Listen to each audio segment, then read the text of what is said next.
Dans les prochaines minutes, le commissaire Mario Cecchini va vous présenter le travail acharné accompli par nos collègues et nos partenaires tout au long de l'été pour améliorer l'expérience et l'environnement dans lequel les joueurs et le personnel du circuit évoluent. Donc, sans plus attendre, je cède la parole au commissaire Mario Cecchini. Bonjour tout le monde, good morning everyone. Alors, je suis très heureux pour ma part de me retrouver devant vous ce matin pour l'ouverture de la et évidemment mon premier lancement en tant que commissaire de la LHJMQ. Welcome everyone to the 55th season of the Quebec Major Junior Hockey League. I'm thrilled to kick off my first season as league commissioner, and I'm already excited to witness what our players will bring to the ice this season.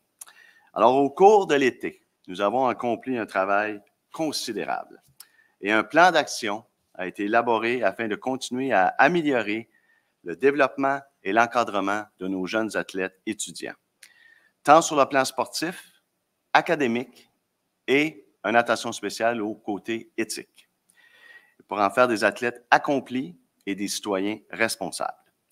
This summer has been very busy for the Commissioner's Office, as we have been dedicated to enhancing our policies and programs to provide better support for student athletes. After weeks of diligent effort, we move into actions. Donc, à la suite de nos interventions en commission parlementaire, 10 recommandations étaient spécifiquement destinées à la LHJMQ. Alors, parlons donc des actions concrètes entreprises par la Ligue. En premier lieu, nous avons investi dans des initiatives de prévention et de formation qui sont extrêmement enrichissantes pour les entraîneurs, thérapeutes et directeurs généraux. Cette formation s'est déroulée la semaine dernière, ici même à Montréal. In line with our ongoing commitment to raising awareness and providing continued education for players, we've established a dedicated fund to ensure the financing of initiatives. We provided last week an enriching training session for head coaches, general managers, and ATs in preparation for the upcoming season. Nous avons aussi conclu un accord pour la gestion des plaintes de façon indépendante avec l'officier des plaintes. Son rôle consiste à analyser les plaintes liées à des cas d'abus, de harcèlement, de négligence ou de violence, tout en apportant un soutien essentiel aux plaignants. Cela constitue une option indépendante à la disposition des joueurs et leur entourage qui souhaitent signaler des situations problématiques. Par ailleurs, nous sommes en mode continu pour développer un ensemble plus complet de mesures visant l'encadrement des joueurs. Nous prévoyons faire des annonces à ce sujet dans les semaines à venir. Nos politiques ont été révisées pour renforcer notre engagement en matière de prévention et d'éducation, une priorité pour toutes les parties prenantes. Dès les premiers jours de la saison, l'obligation pour les joueurs de visionner des vidéos présentant l'ensemble des programmes proposés par notre Ligue est à nouveau reconduite. Désolé, rien qui me tombe sur la tête. De plus, grâce à des partenaires comme la Ligue nationale de hockey et le groupe Respect, nous prévoyons intégrer de nouvelles ressources au cours des prochaines semaines. Cette collaboration significative s'ajoute à notre partenariat récemment conclu avec le Centre canadien de la santé mentale et du sport, qui élargira notre gamme d'outils à la disposition des joueurs et du personnel. Nous soulignons aussi la poursuite de notre collaboration avec Sportaid et l'introduction du programme Coesia, qui donne des outils positifs pour mettre des mots sur la culture souhaitée par l'équipe. At the outset of the regular season, players are mandated to watch educational videos outlining the league's programs and policies. Through strategic partnerships with the NHL, Respect, and the Canadian Centre for Mental Health, as well as Sportaid, we will be delivering additional resources and tools to both players and staff throughout the season. Our policies have been reviewed to put even more emphasis on prevention and education. We have also partnered with an independent complaint office whose mandate is to analyze a broad scope of complaints ranging from mental and physical abuse to negligence or even violence, while providing support to potential. La Ligue a aussi annoncé en mars dernier la mise en place d'un code du vestiaire et la bonification de son code de conduite. Vous avez de chaque côté de la table un exemple de ce qui sera affiché dans chaque vestiaire de la Ligue de hockey junior majeur du Québec. Tout d'abord, le code de conduite définit les valeurs fondamentales dans le sport et les comportements attendus en relation avec ces valeurs. Ces valeurs sont le respect de soi, des autres et des règlements, l'intégrité, la sécurité, la dignité, l'esprit sportif, le dépassement de soi, l'engagement, la persévérance et l'honnêteté. D'autre part, le code du vestiaire représente quant à lui l'engagement des joueurs et du personnel envers les comportements attendus au sein de l'environnement de l'équipe. La signature de ce document par chaque joueur et membre du personnel témoignera, je l'espère, de l'engagement de chacun à se conformer au code de conduite de la Ligue, à ses politiques et règlements. Nous tenons à nous assurer que nos joueurs comprennent qu'ils sont des modèles pour leur communauté. La combinaison de ces deux documents précise clairement les exigences pour jouer et travailler au sein de la Ligue de hockey junior majeur du Québec. The League announced in March the implementation of a dressing room code and a code of conduct. Here's an example you have on each side of the table, which will be displayed in every QMJHL dressing room. First and foremost, the Code of Conduct outlines the core values of our league and the expected behaviors associated with those values. The values are respect for oneself and others, respect for our rules, integrity, safety, dignity, sportsmanship, surpassing oneself, commitment, persevering, and honesty. Also, the dressing room code represents an official commitment to the behaviors the league expects from players and staff. Every QMJHL player and staff member will be required to sign this document as an agreement to adhere to the league's code of conduct, its policies, and regulation. We want to ensure that our players understand that they are role models within their communities. The combination of both documents clearly delineates the expectations for the privilege of playing or working in the QMJHL. Vous avez là donc l'essence du travail estival. Je suis convaincu que nos joueurs et notre personnel vont adhérer à ces valeurs et vont jouer un rôle actif dans la transformation culturelle que nous souhaitons réaliser. En ce qui a trait au hockey proprement, nous avons déjà publié la nouvelle réglementation concernant les bagarres. Nous avons eu l'occasion de la tester lors du calendrier préparatoire au cours duquel une seule bagarre a eu lieu, marquant ainsi un changement significatif par rapport aux saisons précédentes où les bagarres étaient plus fréquentes à cette période. Les deux dernières saisons, aux environ 65 matchs préparatoires, il y avait eu 19 et 20 bagarres. C'était toute proportion gardée 2 fois plus qu'en saison régulière. Je tiens également à vous informer que nos arbitres auront accès aux reprises vidéo pour examiner diverses situations, notamment les punitions majeures. Ce pas en avant est d'une grande importance pour notre Ligue et nous en sommes très fiers. Obviously, we've discussed fighting since we published new regulations. Following the preseason, during which we witnessed only one fight out of 64 games, we are convinced that the regulations have brought about a significant change compared to past preseasons, where there were 19 and 20 fights in the last 2 seasons, and the preseasons always saw a disproportionate number of fights. We are also pleased to confirm that officials will have iPads at the penalty bench to review various situations. Et finalement, comme c'est également le début de l'année scolaire, je terminerai en vous disant que la réussite scolaire de nos joueurs constitue toujours une priorité et qu'avec le soutien des conseillers pédagogiques des équipes, nous continuerons à bonifier leur encadrement pour les aider à combiner le hockey et les études de la meilleure façon possible. Merci de votre attention et je souhaite une excellente saison à toutes les équipes, aux arbitres et aux fans. Merci. Merci beaucoup, Mario. On en est à la période de questions. Par la suite, là, il y aura des entrevues individuelles si vous voulez. Là. Messieurs Lavallée, Trottier aussi pour les bagarres, les officiels pourront être disponibles pour vous. Donc, Stéphane, je te laisse commencer le bal. Mario, comment est reçue par tes collègues de l'Ontario et de l'Ouest cette réglementation-là? On a vu cet été sur les médias sociaux certains intervenants qui, on va le dire, se sont moqués un peu de la nouvelle réglementation de la Ligue. Ce n'est pas général, là, mais certains, encore une fois, en taguant la Ligue comme étant plus soft, comme ça a souvent été. Quand tu parles de ça avec l'Ontario et l'Ouest, as-tu l'impression qu'eux aussi vont en venir à ça éventuellement? J'ai toujours répondu. D'abord, Stéphane, merci. Je pense que tu es gentil quand tu qualifies les commentaires qu'on a été affligés. Je pense que la réaction est nettement différente entre le Canada anglais et le Québec et notre Ligue.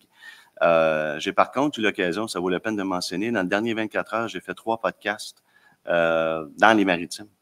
Et je constatais franchement que la réglementation des barrières a fait son chemin. Et je sentais un appui, en fait, à cette réglementation-là. Les discussions vont avec les 2 autres ligues ils ont officiellement n'ont pas commenté, ça on le sait. Mais je pense que ça pousse à la réflexion de tout le monde. On est à une conjoncture puis je vais me permettre d'utiliser le terme, je pense que c'est la nouvelle génération qui nous amène là. Je l'ai dit quelques fois. Je pense que les jeunes sont rendus là.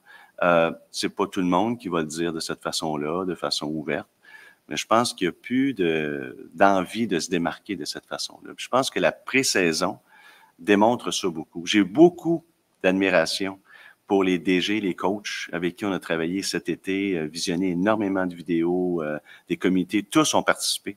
Tous ont eu leur mot à dire sur la façon d'appliquer la nouvelle réglementation aussi pour éviter des expulsions de joueurs vedettes. C'est pas ça le but. Fait qu'on a une réglementation qui est dirigée en ce sens-là.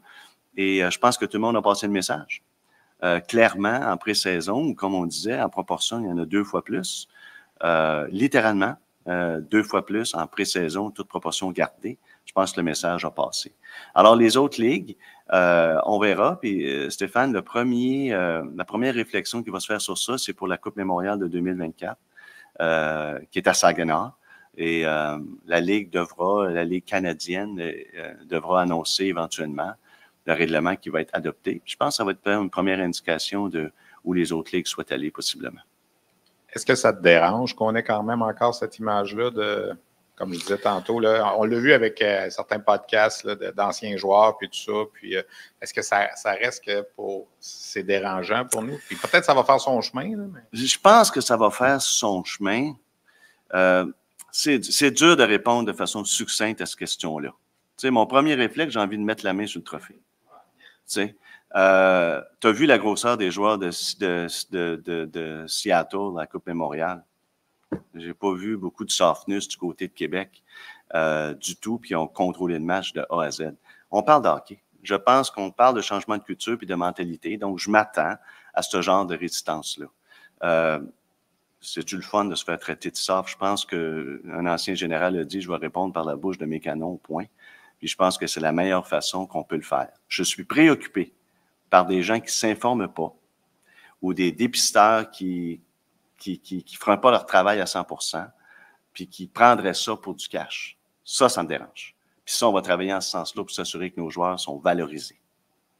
Marie-Ève. Allô. Bon matin. Bonjour. Bonjour. Qu'est-ce que le nouveau code de conduite du joueur va changer? Bien, je pense que c'est un engagement. Ce que nous, on fait, je vous dirais, tu sais, comme, je ne sais pas si ma comparaison est boiteuse, là, mais des fois, c'est un peu comme toutes les politiques gouvernementales qui sont mises en place pour tu fais tout ce qu'il faut, mais il va y avoir encore des comportements déviants ou des comportements qui ne sont pas à la hauteur. Faites tous les règlements que vous voulez, les pénalités que vous voulez sur la conduite en état d'ébriété. Il y a malheureusement encore des gens qui le font. Alors, nous autres, une grande sensibilisation. La signature, on demande à chaque joueur de se commettre individuellement, puis on demande aux équipes aussi d'avoir ces signatures-là dans le vestiaire, affichées, et chaque personne du personnel va signer ce documentaire-là. Je pense que c'est un pas important. Je pense que l'année dernière, a ouvert des yeux aussi beaucoup. Quand des événements potentiellement alleged, potentiellement arrivés en 1994, rebondissent en 2013, moi, j'ai dit au groupe, pensez que vos actions aujourd'hui peuvent rebondir en 2054. Peut-être pas le fun de vivre ça. Alors, je pense ce qu'on fait, c'est qu'on sensibilise énormément. Je pense que le fait de l'avoir littéralement, vous me permettez l'expression, d'en face, à chaque jour, c'est ça qu'on peut faire. Évidemment, il y a le bout de sanctions. On a été très clair que les sanctions à l'avenir, si les comportements jugés non acceptables arrivent encore, les punitions vont être sévères. Ça ne sera pas 2 matchs de suspension, ça, je vous le garantis. Alors, on est dans cet angle-là. Je pense que la dernière année, on dit toujours, je l'avais dit en commission, il ne faut pas gaspiller une bonne crise. Puis je pense que nous, on garde la sensibilité de ça très, très, très, très, très élevée. Il y a des événements qu'on ne veut pas qu'ils se reproduisent. Puis en même temps, ben, il faut éduquer aussi. Parce que moi, je n'accuse pas les adultes autour. Les temps ont changé, c'est une chose. Puis chacun n'est pas tenu là, d'être un spécialiste de tous les comportements. Puis c'est pour ça qu'on encadre les entraîneurs et les DG. Ce qu'on leur a dit la semaine dernière, c'est une gamme de panoplie de spécialistes qui sont venus leur expliquer qu'ils sont là. Puis qu'il y a plein de sites web, numéros de téléphone, appel avant de parler à un joueur, avant de consulter. Si tu sens qu'un joueur a de l'anxiété, on ne demande pas à tous les coachs, des psychologues, des psychiatres émérites, mais ils ont maintenant un coffre d'outils qu'on va enrichir constamment, qui va être plus grand. Et la nouvelle génération hésite moins à parler de ça. Fait que des fois, ça fait des conversations qu'on peut dire inconfortables. Il y a des gens qui sont moins habitués de parler de ça. Ça ne fait pas d'eux des mauvaises personnes. Fait que là, on leur donne un outil justement pour dire, regarde, je suis peut-être pas le meilleur pour parler de ça, on va t'envoyer là. Puis, écoute, on est là, puis on va t'aider. C'est ça qu'il faut encourager. Prévenir le plus possible. C'est une relance. Ben oui, vas-y. Une question de relance. En fait, c'est quoi l'élément le plus important selon vous de ce code-là qu'on voit affiché, mais vous n'en avez pas beaucoup parlé? Donc, qu'est-ce qui vous semble le plus important dans ce code de conduite-là? Ben, moi, j'ai une façon de voir les choses qui présume en un mot et c'est le respect. Je veux dire, si tu te respectes toi-même et les gens autour, ben le reste découle. Le reste découle. Tu vas être poli avec l'autorité, tu vas respecter l'autorité. Tu as le droit de poser une question, comprendre, mais tu vas en bout de ligne, tu ne peux pas avoir 25 codes de conduite différents ou 25 lignes de conduite différentes. Donc, pour moi, ça commence par le respect. Si les joueurs, c'est important, pendant que je fais des grands énoncés, là, on est conscient que 95 96 97 je ne sais pas quel chiffre prendre, la vaste majorité de nos employés, de nos entraîneurs, directeurs gérants et joueurs n'auraient potentiellement pas besoin de ce code de conduite-là. Pas besoin de se faire rappeler ça. Mais des fois, il y a des effets de groupe, il y a des situations, il y a 1 ou 2 qui peuvent déraper. On est représentatif de la société. Donc, sur 450 joueurs, sur 600 personnes, incluant le personnel, il peut y avoir un dérapage, beaucoup d'émotions dans le sport. Donc, c'est élever cette conscience-là, puis d'éliminer le plus possible ces comportements-là, tout simplement. Je m'attends pas, je pense pas qu'avec la conscience élevée qu'on a présentement, j'ose espérer que les cas de débordement seront, j'espère, vont se compter sur le doigt d'une main. Audrey. Je vais rebondir sur la question de ma collègue Audrey de TVA. Bon, c'est bien beau ce code de conduite-là et tout ça, mais concrètement, qu'est-ce qu'il va y avoir? Est-ce qu'il va y avoir de la surveillance directement dans les vestiaires? Est-ce qu'on va, qu'est-ce qu'on va faire? Est-ce qu'il va y avoir des gens qui vont tout le temps surveiller pour s'assurer que, justement, ça ne déborde pas? Parce que souvent, ce genre de choses, les comportements répréhensibles dont on parlait, se passent derrière des portes closes, dans des endroits, c'est pas à la vue et au-dessus de tous nécessairement. Là. Qu'est-ce qu'on va faire concrètement pour s'assurer que ce soit respecté, ce code-là? Bien, ce que je vous dirais, d'abord, il n'y aura pas de Big Brother. Il n'y aura pas de caméra dans les vestiaires, ce n'est pas ça le but. Mais je pense que quand on parle d'élever la conscience, je me permettrais de reprendre une de vos paroles. Je pense que, justement, ce qu'on a dit, c'est qu'il faut que la parole sorte du vestiaire. Ça, on le dit beaucoup. À toutes nos conférences de presse, à toutes les fois qu'on a émis un communiqué à ce sujet-là, on demande de dénoncer. Ce que les personnes, aujourd'hui, doivent se rappeler, c'est que, justement, il y a 25, 20, 30 personnes dans un vestiaire. Puis quand je donne l'exemple de situations qui sortent 7, 8, 9, 10 ans après, c'est très embarrassant. Puis là, il y a plein de gens qui l'ont vécu l'année passée. Des joueurs qui étaient dans certaines allégations, des joueurs qui étaient là, que ça leur rebondisse 20 ans après. Je pense qu'il y en a certains ont témoigné qu'il n'y a rien d'agréable là-dedans. Et c'est ça la nouvelle mentalité. T'sais, on dit souvent à la blague, je pense que le premier président américain qui va avoir à vivre, avoir grandi avec Facebook puis ses niaiseries sur Facebook, il va falloir jeter un regard différent sur ça. Le passé étant le passé. Mais quand on regarde par en avant, je pense qu'il y a un côté aujourd'hui, les gens savent qu'il y a une permanence. Tu sais, il y a des téléphones cellulaires partout. Alors, je pense que les gens prennent conscience que tout ce qui est dit, on dit souvent, même en écrivant un courriel, on dit à nos gens, faites attention, défoulez-vous jamais sur un courriel. Il faut toujours t'écrire quelque chose comme si c'était dans la première page d'un quotidien le lendemain matin. Alors, tu respires, tu prends ton temps. C'est un peu ça. Pour éviter les débordements, je pense que l'effet de fréquence et de répétition, de lire ça d'une façon constante, puis j'espère de voir ta signature en dessous, t'amène à te contrôler un petit peu plus. Encore une fois, dans les cas qu'on souhaite rarissimes de débordement d'émotions. Il y aura des sanctions, vous l'avez dit. Absolument. Si je peux faire un peu du pouce aussi là-dessus, vous avez parlé qu'il y aurait de la sensibilisation, en tout cas, on a fait des formations, etc. Ouais. J'imagine que c'est la même chose pour les bagarres aussi. Là. Vous disiez, bon, une seule dans la saison préparatoire, c'est une bonne amélioration. Est-ce qu'on a espoir de les enrayer complètement, même si c'est mal vu peut-être ailleurs, là, comme l'expliquait Stéphane? Bien, en fait, un règlement de cette nature-là, je pense qu'on l'a mis assez sévère. Vous pourrez demander à tous les joueurs. Je pense que ce qu'on peut faire de plus... ce qu'un joueur déteste le plus, c'est perdre son temps de jeu. Alors là, ce qu'on lui signifie, c'est qu'il perd le match. Et à partir de sa deuxième bataille, il perd le match et un match de suspension. Quand tu essaies de te faire valoir, tu essaies d'atteindre un rêve potentiellement qui est de jouer dans la Ligue nationale, je pense que tu veux passer du temps sur la glace. Alors, je pense qu'on a pris une mesure là qui fait qu'effectivement, les joueurs vont se dire trouvons la façon de gagner autrement. La bagarre n'est plus. Et soyons justes, la bagarre n'était pas déjà la Ligue, là, ça vaut la peine de le répéter. On est en continuité de ce que la Ligue a fait depuis 15 ans. Là. Des règlements marqués en 2010, marqués en 2016, vous me corrigerez si je me trompe, 15 ou 16, d'autres règlements plus sévères en 2020. Et là, finalement, on complète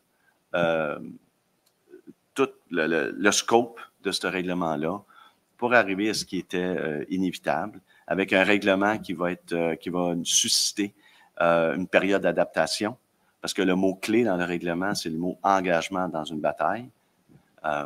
Donc, les arbitres, toutes les équipes vont avoir à s'adapter, mais si vous m'aviez demandé de prendre une gageure sur 64 matchs, j'aurais dit peut-être, j'espère qu'on va passer de 20 à 10, de couper de 50%. On a coupé essentiellement 99% avec une seule bagarre en 64 matchs. Alors que là, il y a des joueurs, c'est important. En pré-saison, il y en avait deux fois plus parce qu'à l'époque, c'était peut-être vu comme une notion d'être le jeu de robustesse, une façon de se démarquer au niveau de sa robustesse. Puis visiblement, les joueurs ont compris, les jeunes joueurs ont compris que c'est pas la façon. Fait que je pense aussi que les DG et les coachs ont déjà mis en place ce qu'ils souhaitent pour la saison. Alors, le message passe. Alors, il y a une sécurité accrue pour nos joueurs. J'espère que ça va continuer. Qu'on va avoir du beau hockey. Alex? Oui. Juste prendre le micro. Ouais. Merci. Oui. Allô, Mario. J'ai juste une petite précision. La Coupe Memorial, donc, j'ai bien compris que ça se peut qu'il n'y ait pas de bagarre, en fait. Mais en fait, je dirais pas ça. Je dirais que ça va être la première fois qu'on va avoir à s'asseoir. Normalement, il y a déjà des règlements différents entre les trois ligues. Et normalement, à la Coupe, c'est les règlements de 2 équipes sur 3, disons, pour faire ça simple, qui l'emportent pour ces 9, 8, 9, 10 matchs-là à la Coupe. Là, c'est un règlement différent de 2 lignes sur un hors-jeu, etc.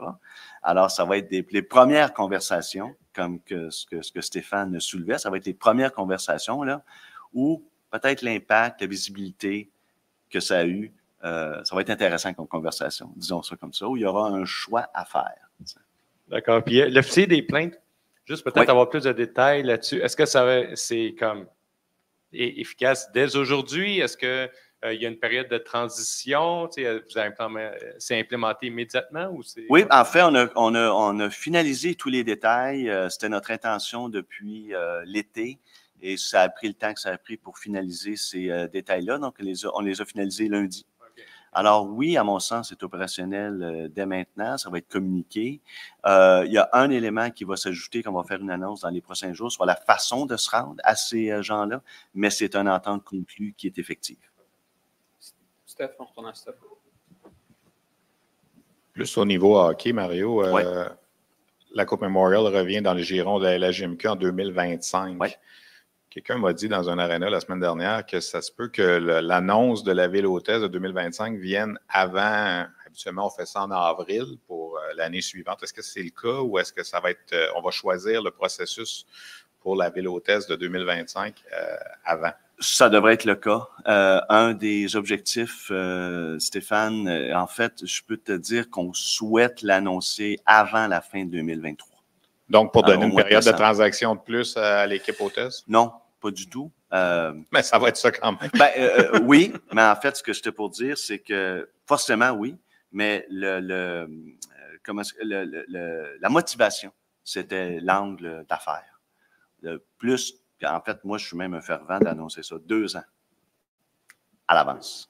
Un peu comme d'autres ligues où j'étais, où plus longtemps tu annonces le championnat à l'avance, je pense que plus les gens qui ont à travailler puis à organiser ça, puis travailler sur tes billets de saison, travailler le gouvernement, travailler des fois tout le gouvernement, c'est-à-dire les différents paliers avec la municipalité, plus tu as du temps pour te préparer, plus en principe, tu vas avoir un événement qui va être maximisé. Donc, la première motivation, c'était le côté business. Donc, est-ce qu'on peut se dire que d'ici décembre, ça va être réglé? Est-ce que tu as déjà des villes qui ont manifesté? On a entendu parler de Rimouski, notamment. Les villes vont être annoncées sous peu. C'est à la Ligue canadienne, évidemment, à faire ces annonces-là. C'est pas régi par la LHJMQ, mais ça devrait être annoncé au cours des prochaines semaines.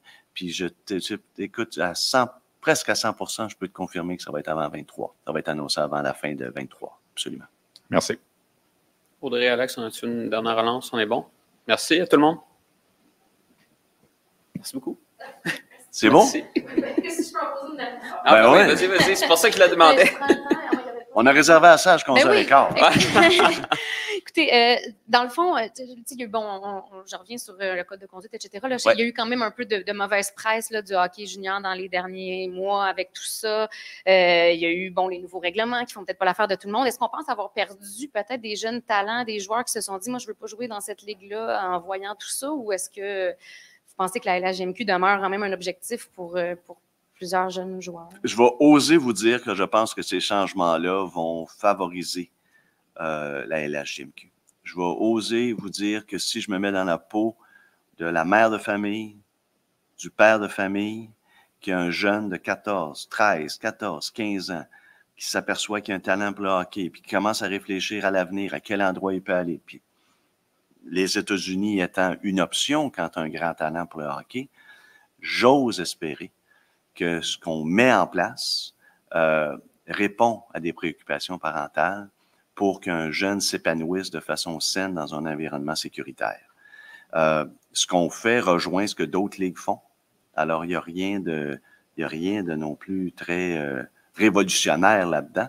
C'est perçu révolutionnaire dans le contexte canadien peut-être, mais pas dans le contexte mondial. Alors, quand les équipes de la Ligue nationale et les recruteurs vont regarder nos joueurs, c'est dans ce sens-là que je veux qu'ils regardent. Pas être comparé aux ligues canadiennes, peut être comparé à l'ensemble des joueurs repêchés dans le monde.